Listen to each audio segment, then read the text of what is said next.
Dear student, मैं HL Shivan एक बार फिर आपका हिमाचल ज्ञान की सीरीज 003 में स्वागत करता हूं।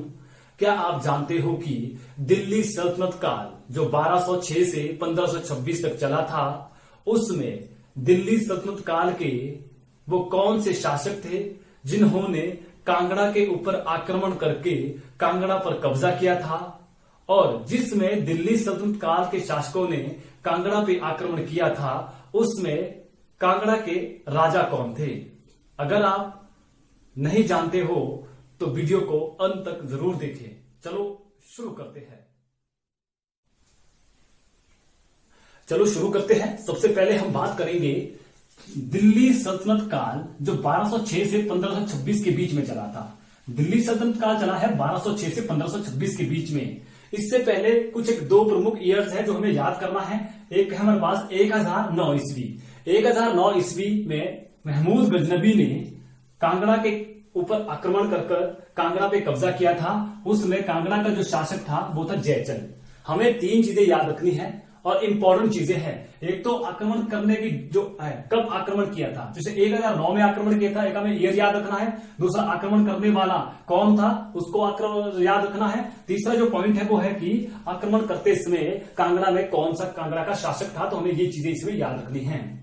तो तीन चीजें इंपॉर्टेंट रहेगी। एक तो याद रखो कि 1009 में महमूद गजनबी ने आक्रमण किया और उस टाइम शासक जो था वो जयचंद था। और 1043 ये डेट बहुत इंपॉर्टेंट है। 1043 तक क्या है कि कांगड़ा के ऊपर तुर्कों का शासन रहा था। कांगड़ा के ऊपर तुर्कों का शासन कब तक रहा था? 1043।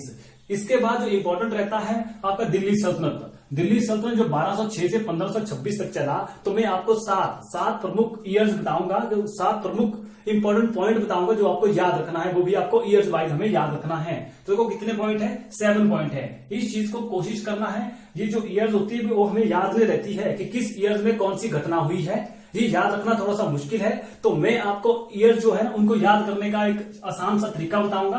तो आपने क्या करना है, थोड़ा ध्यान से इस चीज को देखना है। तो हम 7 पॉइंट याद करेंगे, हम इसमें 7 पॉइंट डिस्कस करेंगे। तो याद रखो कि जो कुछ कॉमन डिजिट है वो सेम रहेगी। देखो 1300। अब जितनी भी घटनाएं होगी वो आपकी 14वीं शताब्दी में होगी, मतलब कि 1301 के बाद ही जो भी घटनाएं होगी, जो भी आक्रमण होंगे, जो भी कांगड़ा के ऊपर कब्जा होगा वो 14वीं शताब्दी में होगा। तो याद रखना है कि ये जो डेट है, जो आगे की जो 2 डिजिट है वो आपकी सेम रहेगी, 13 आपकी सेम रहेगी। तो अब याद देखो कैसे करना है। तो उसके बाद जो 3rd नंबर में जो डिजिट्स आ रही है वो आपकी 3 रहेगी। हम कर रहे हैं 7 डिजिट, मतलब कि पहली जो डेट रहेगी आपके, वो पहली जो ईयर है आपके पास जिसमें प्रमुख घटना हुई है कांगड़ा में, तो वो आपका 1337। तो याद रखने के लिए देखो 13 आपके पास क्या रहेगा, सेम रहेगा। हमने क्या किया, तीसरी नंबर में जो डिजिट है उसको 3 किया और हम पढ़ रहे हैं 7। हम क्या कर रहे हैं 7 मेन पॉइंट हम क्या करेंगे इस वीडियो में डिस्कस करेंगे। तो इसका मतलब क्या है कि पहली जो डेट आ रही है आपकी 1337 के बाद हम क्या करेंगे, 3 लिखा, सिर्फ यही चेंज होगी आपकी। तीसरे नंबर की जो डिजिट है आपकी राइट हैंड साइड से, जो तीसरे नंबर की डिजिट यही चेंज होगी। 3 के बाद हमें 6 टाइम क्या करना, 3 टाइम हमें 6 करना है। देखो 3 के बाद हमें 6 लिखने हैं, फिर हम 7 लिखेंगे, फिर 8 लिखेंगे, फिर 9 लिखेंगे। तो ये घटनाएं बनेगी 1 2 3 4 5 6 7। क्योंकि हम 7 पॉइंट के ऊपर डिस्कस करेंगे तो मैं 7 पॉइंट की जो डेट्स है, जो ईयर्स है, वो मैं आपको लिख रहा हूं कैसे लिखना है। पहले 3 राइट किया, फिर 3 के बाद हमने 6 को 3 टाइम हमने लिखा, फिर 7 8 9 किया। 9 में से हम क्या करेंगे, 1 माइनस करेंगे, 1 माइनस करेंगे तो 8, और 8 में से 1 जोड़ेंगे तो 9 आएगा। और उसके बाद क्या है कि 7 में से 2 माइनस करेंगे तो 5 आएगा। 6 में से 1 माइनस करेंगे तो 5 आएगा। और हमने कितना माइनस किया अभी तक, है ना, 6 में से कितना माइनस किया, हमने 1 माइनस किया, यहाँ पर 0 आएगी। आगे की जो डेट है वो बिल्कुल सेम रहेगी, आगे की जो ये डिजिट्स है वो बिल्कुल सेम रहेगी। लेकिन पीछे की डिजिट्स को कैसे लिखना है वो मैं आपको बता रहा हूं। पहले 3 लिखा, फिर आपने 6 3 बार लिखा, फिर 7 8 9 लिखा। 9 को 1 से माइनस किया तो 8 आया, और 8 में 1 जोड़ा तो 9 आया। 7 में 2 माइनस किया तो 5 आया। 6 में 1 माइनस किया तो 5 आया। और हमने कितना माइनस किया था, 6 में 1 माइनस किया था तो 1 लिख लिया, और बाद में आपका 0 आ गया।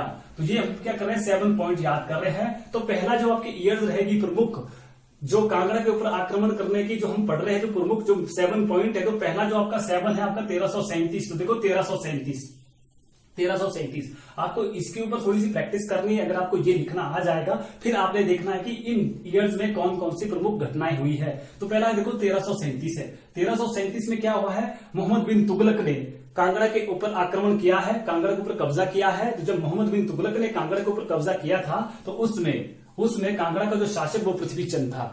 तो याद रखना है, महमूद गजनबी के समय कांगड़ा का शासक क्या था, जयचंद था। जब मोहम्मद बिन तुगलक, जब तुगलक वंश चला था, तो तुगलक वंश का जो संस्थापक था वो मोहम्मद बिन तुगलक था। उसके समय कांगड़ा का जो शासक वो कौन था, पृथ्वीचंद था। तो इंपॉर्टेंट रहेगा पृथ्वीचंद। अगली डेट देखो हम लोगों ने निकाली थी यहाँ पर 1360। 1360 की अगर बात करें तो 1360 में भी देखो घटना हुई है। उसमें क्या किया कि कांगड़ा का जो एक प्रमुख शासक था रूपचंद अपनी सेना लेकर जाती है, दिल्ली के ऊपर आक्रमण करती है, दिल्ली के मैदानी इलाकों को जीतती है। लगभग कहा जाता है कि दिल्ली को ये रूपचंद के आगे लगभग जीत ही लेता है ना, जीत ही चुका होता है। तो 1360 में रूपचंद आक्रमण करता है, दिल्ली के मैदानी इलाकों को लूटता है और दिल्ली को लगभग जीत ही लेता है। देखो अगली डेट आ रही है 1361। 1361 में क्या हो जाता है कि जब रूपचंद दिल्ली के ऊपर आक्रमण करता है, दिल्ली को लगभग जीतने की कोशिश करता है, तो उस समय दिल्ली का जो शासक, दूसरे नंबर का जो शासक होता है वो होता है आपका फिरोज शाह तुगलक होता है। फिरोज शाह तुगलक क्रोधित होकर गुस्से में क्या करता है, फिरोज शाह तुगलक क्या करता है, रूपचंद के ऊपर आक्रमण करता है, जो कि कांगड़ा का शासक होता है। तो इसका मतलब क्या है कि फिरोज शाह तुगलक जब कांगड़ा के ऊपर आक्रमण करता है, तो उस समय कांगड़ा का जो शासक है वो रूपचंद है। तो रूपचंद के ऊपर वो आक्रमण करता है और रूपचंद का जो किला, जो नगरकोट का किला है, वहां पर लगभग 6 महीने तक घेरा डाले रखता है। 6 महीने तक घेरा डाले रखता है। उसके बाद क्या होता है कि 1365 की डेट आ रही है। अगली डेट को 1365 में होता क्या है कि 1365 में होता है कि जो फिरोज शाह तुगलक होता है और जो रूपचंद होता है, उन दोनों के बीच में संधि होती है, समझौता होता है। रूपचंद फिरोज शाह तुगलक की अधीनता स्वीकार करता है और बदला में क्या करता है, 1365 में जो फिरोज शाह तुगलक होता है वो कांगड़ा के ज्वालामुखी मंदिर से 1300 संस्कृत के ग्रंथ, 1300 संस्कृत के पुस्तकें अपने साथ फारसी में अनुवाद करने के लिए ले जाता है। इन 1300 पुस्तकों को फारसी में अनुवाद करने वाला जो मुस्लिम कवि होता है, उसका नाम आजुद्दीन खालिद खानी होता है। उसके बाद अगली डेट है हमारे पास है ना 75 की, 1375 75 की जो डेट है, 75 में क्या होता है कि जो रूपचंद होता है, रूपचंद की मृत्यु हो जाती है। जो कांगड़ा का जो राजा रूपचंद था उसकी मृत्यु हो जाती है। उसका बेटा जो सागर चंद है जो गद्दी पर बैठता है। तो 1375 में क्या होता है, सागर चंद गद्दी में बैठता है। सागर चंद किसका बेटा है, वो रूपचंद का बेटा है। रूपचंद का बेटा सागर चंद गद्दी पर बैठ जाता है। फिर आता है आपको पास अगली डेट देखो 1389 में क्या होता है कि नसीरुद्दीन शाह फिरोज शाह तुगलक का बड़ा बेटा जो होता है नसीरुद्दीन शाह। देखो फिरोज शाह तुगलक का बड़ा बेटा नसीरुद्दीन शाह क्या करता है, कांगड़ा में शरण लेता है। सागर चंद जो कांगड़ा का राजा था उसके राज्य में शरण लेता है, उसके किले में शरण लेता है। उसके बाद लास्ट जो डेट है हमारे पास देखो 1398 जो 98 आया था। 1398 में क्या है कि जो तैमूर लंग क्या करता है, कांगड़ा के ऊपर कब्जा करता है, कांगड़ा के ऊपर आक्रमण करता है। कब, 1398 में। उस समय कांगड़ा का जो राजा होता है वो मेघचंद होता है। तो ये देखो प्रमुख 7 डेट्स है। मैं आपको फिर से बता रहा हूं, आपको 7 डेट है, ठीक है, 7 ईयर्स है। इन 7 ईयर्स में जो घटना हुई है, 7 वर्षों में जो घटना हुई है, अलग अलग वर्षों में जो घटना हुई है, वो हम लोगों को याद रखनी है। और आपको ये 7 जो है आपके पास ईयर दिए हैं, ये रखने भी कैसे याद है, ये चीज भी आपको बहुत इंपॉर्टेंट है। तो मैं एक बार फिर से आपको बताना चाहूंगा यहाँ पर कैसे आपने इन चीजों को क्या है कि नोट किया है। मैंने 7 बता दिया, हमने 13 की डेट हम याद कर रहे हैं, ठीक है। मैंने 7 आपको बता दिया, 13 है। सबसे पहले 3 कर दिया, फिर हमने 6 3 बार हमने 6 लिख लिया, फिर 7 लिखा, फिर 8 लिखा, फिर 9 लिखा। और उसके बाद हमने 9 में 1 घटाया तो हमने क्या किया, 8 लिखा, 8 में 1 जोड़ा तो 9 लिखा। यहाँ पर हमने 2 माइनस किया तो 5 लिखा। यहाँ पर 1 माइनस किया तो 6 में से 1 माइनस किया तो हम लोगों ने 5 लिखा। 6 में कितना माइनस किया, 1 किया। यहाँ पर 0 है। तो देखो 1337, 1360, देखो ये सारी डेट इस तरह से ही है हमारे पास। 37, 60, 61, 65, 75, 89, 98, ये सारी डेट्स है। और प्रमुख जो ये डेट्स है, अगर प्रमुख जो ईयर्स है, जो प्रमुख जो घटनाएं हैं, वो आपके पास 9 पॉइंट है। इन 9 पॉइंट में हम लोगों को सबसे इंपॉर्टेंट जो रहता है कि एग्जाम में अगर पूछा जाएगा तो बोला जाएगा कि कांगड़ा के ऊपर उसने कब आक्रमण किया था और वो आक्रमण करने वाला कौन था और किसके शासनकाल में। तो यहां पर आपको 3 चीजें आपको याद रखनी है। तो एक बार मैं फिर से आपको बताना चाहूंगा कि जो डेटे है या फिर जो ईयर्स है वो आपको याद रखनी है। मैंने आपको याद करने का एक तरीका छोटा सा बताया है। और साथ में ये बहुत इंपॉर्टेंट रहेगा कि 1009 में महमूद गजनबी, 1043 तक तुर्कों का यहाँ पर शासन रहा था।